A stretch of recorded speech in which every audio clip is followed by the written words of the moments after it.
नमस्कार मित्रों, भारत के लगभग सभी मंदिरों में घंटा या घंटी देखने को मिलती है। जब हम मंदिर में जाते हैं तो सबसे पहले उस घंटे को बजाते हैं। तो इस घंटे को क्यों बजाया जाता है?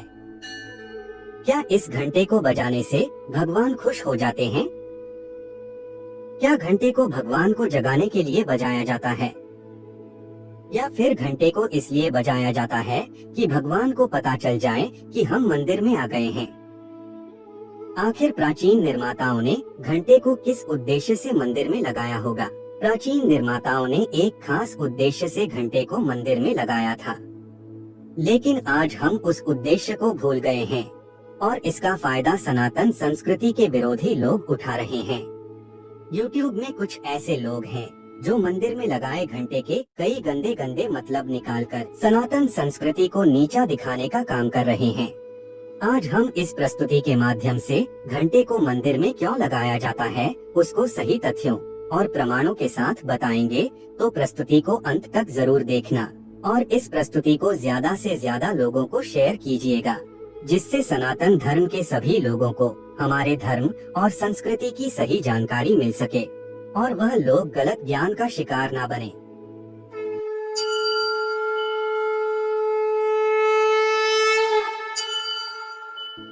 मंदिर में घंटे को क्यों लगाया और बजाया जाता है, उस बात को जाने उससे पहले हमें आवाज की, संगीत की हम सजीवों पर क्या असर होता है उसका थोड़ा सा ज्ञान होना जरूरी है। संगीत और आवाज का हम सजीवों पर गहरा प्रभाव पड़ता है। प्राचीन समय में संगीत का सबसे ज्यादा प्रभाव था तो वह था भगवान श्री कृष्ण की बांसुरी का। श्री कृष्ण की बांसुरी की धुन सुनकर सभी गोप गोपियाँ खींचे चले आते थे। सिर्फ गोप गोपियाँ और राधा ही नहीं, लेकिन गायें भी बांसुरी की धुन सुनकर खींची चली आती थी और उस धुन से मंत्र मुक्त हो जाती थी।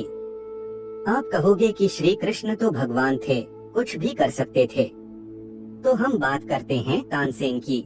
तानसेन का मूल नाम रामतनु पांडे था, जिन्होंने संगीत की मदद से दीपक राग गाकर दिए जला दिए थे और गुजरात के वडनगर की ताना और रीरी नाम की दो बहनों ने मल्हार राग गाकर बारिश को बरसने पर मजबूर कर दिया था। श्राप और वरदान और किसी की बद्दुआ लगना भी और कुछ नहीं लेकिन आवाज का ही अलौकिक प्रभाव है।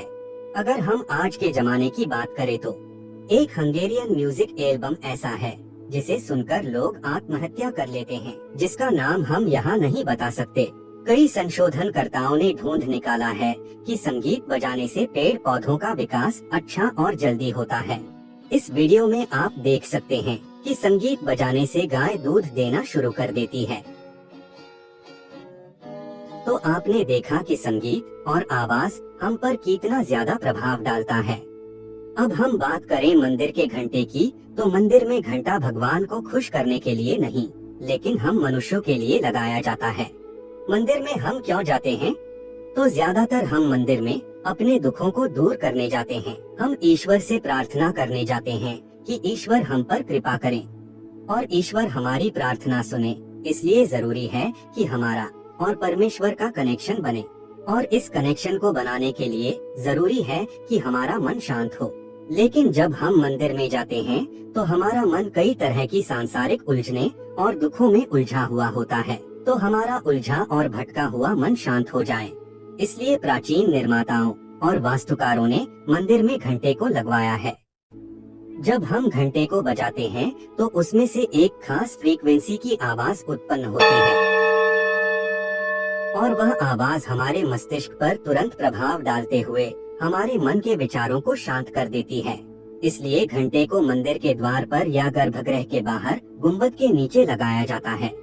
जब हम घंटे की आवाज को सुनकर मंदिर के गर्भगृह में प्रवेश करते हैं, तब तक हमारा मन काफी शांत हो चुका होता है और इस शांत मन से हम उस परम शक्ति से जुड़ पाते हैं और हम जो भी प्रार्थना उस परम शक्ति के आगे करते हैं वह सार्थक होने लगती है। और जब हम मंदिर से बाहर निकलते हैं तब आपने भी कई बार महसूस किया होगा कि हमारा मन काफी शांति और सुकून का अनुभव करता है। अब आप कहेंगे कि क्या सबूत है कि प्राचीन निर्माताओं ने इसी कारण से मंदिर में घंटी को लगवाया था? तो इसका सबूत हमें संस्कृत के इस प्राचीन श्लोक में मिलता है आगमर्दम तो देवाना गमनार्दम तो रक्षासम कुरु घंटारवम कृत्वा देवता लंचनम, जिसका अर्थ है घंटारव करने के बाद रक्षित मेरा भावुक मन चला जाए और देवताओं रूपी मन का आगमन हो और ऐसा मेरा मन देवताओं में परम शक्ति में लग जाए। तो आपने देखा कि इस श्लोक में स्पष्ट रूप से बताया गया है कि घंटे की आवाज से हमारा भावुक मन यानी कि काम, क्रोध, मद, मोह, ईर्ष्या जैसी भावनाओं से ग्रसित मन चला जाता है और देवताओं रूपी शांत मन का आगमन होता है और जिससे हम परम शक्ति से जुड़ पाते हैं। अब हम बात करते हैं आधुनिक विज्ञान की।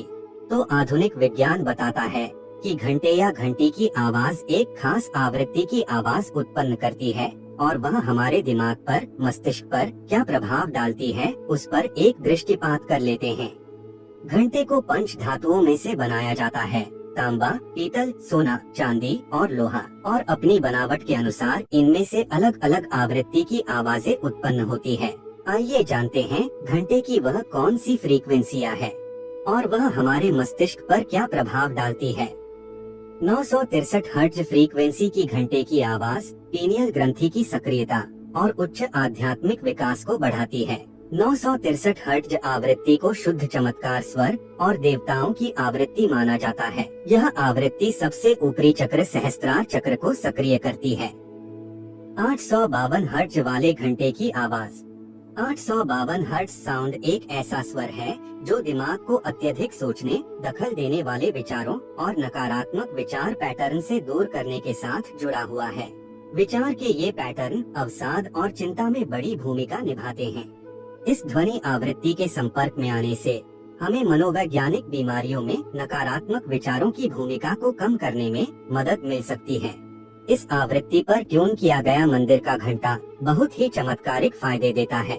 639 हर्ट्ज घंटे की वह ध्वनि आवृत्ति है जो हृदय चक्र को प्रभावित करती है। यह ध्वनि आवृत्ति सकारात्मक भावनाओं और सामंजस्यपूर्ण पारस्परिक संबंधों के लिए लाभदायक है।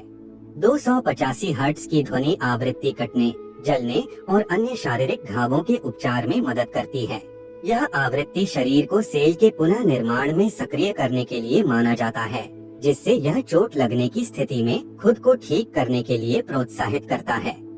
396 हर्ट्ज घंटे की आवाज। 396 हर्ट्ज आवृत्तियां मूलाधार चक्र को संतुलित करती हैं और दुख जैसी नकारात्मक भावनाओं को सकारात्मक आनंद में परिवर्तित करती हैं। 440 हर्ट्ज की ध्वनि आवृत्तियों को तीसरे नेत्र चक्र, आज्ञा चक्र को सक्रिय करने के लिए माना जाता है, जिससे दिव्य ज्ञान की प्राप्ति होती है। 528 हर्ट्ज घंटे की आवाज। इसे प्रेम आवृत्ति के रूप में भी जाना जाता है। इसको चमत्कार नोट के रूप में भी जाना जाता है और आशीर्वाद से जुड़ी ध्वनि भी माना जाता है। 417 हर्ट्ज की घंटे की आवाज नकारात्मक ऊर्जा को हटाने पर ध्यान केंद्रित करती है, जैसे कि वातावरण में नकारात्मक ऊर्जा को दूर करती है और भावनात्मक रुकावटों को दूर करने और त्रिक चक्र को सक्रिय करती है। तो आपने देखा कि घंटे की यह साउंड फ्रीक्वेंसियां हम पर कैसा प्रभाव डालती है और इसे विज्ञान ने भी सिद्ध किया है। अब हम आपको यह भी बता दें कि कम फ्रीक्वेंसी वाली ध्वनि आवृत्तियां हमारे शरीर और मस्तिष्क पर नकारात्मक प्रभाव डालती है। 7 हर्ट्ज वाली ध्वनि आवृत्ति हमारे लिए सबसे खतरनाक है। यह कम आवृत्ति वाली ध्वनियाँ हमारा स्वास्थ्य खराब कर सकती है, जिससे हमें नींद की कमी, चिड़चिड़ापन, थकान, एकाग्रता की हानि, जी मिचलाना जैसे लक्षण देखने को मिलते हैं। अमेरिकी सरकार ने LRAD नाम की टैंकों को बनाया है जो ऐसी कम आवृत्ति वाली इंफ्रासोनिक ध्वनि उत्पन्न करती है, जिसे दंगा करने वाली भीड़ में तत्काल मतली और चक्कर आने के लिए डिजाइन की गई है। तो मित्रों, आपने देखा कि ध्वनि का हम पर किस तरह से सकारात्मक और नकारात्मक प्रभाव पड़ता है। हमारे प्राचीन ऋषि मुनि और वास्तुकार ध्वनि के इस प्रभाव को जानते थे और इसीलिए उन्होंने ध्वनि के इस सकारात्मक प्रभाव को हमारे लिए कई तरह के वाद्य यंत्रों और मंदिर में प्रयोग किए जाने वाले घंटे, घंटियां, शंख के रूप में हमें प्रदान किया है। हमने इस प्रस्तुति में घंटे की महत्ता बताने का छोटा सा प्रयास किया है, तो उसे लाइक और शेयर करके सराहना जरूर कीजिएगा। तो मित्रों, आप समझ गए होंगे कि हमारे मंदिर में घंटे को क्यों लगाया जाता है। तो इस वीडियो को ज्यादा से ज्यादा लोगों को शेयर करें। और ऐसी ही ज्ञानवर्धक जानकारी के लिए आप हमारी चैनल धर्म लोक को सब्सक्राइब कर सकते हैं। धन्यवाद।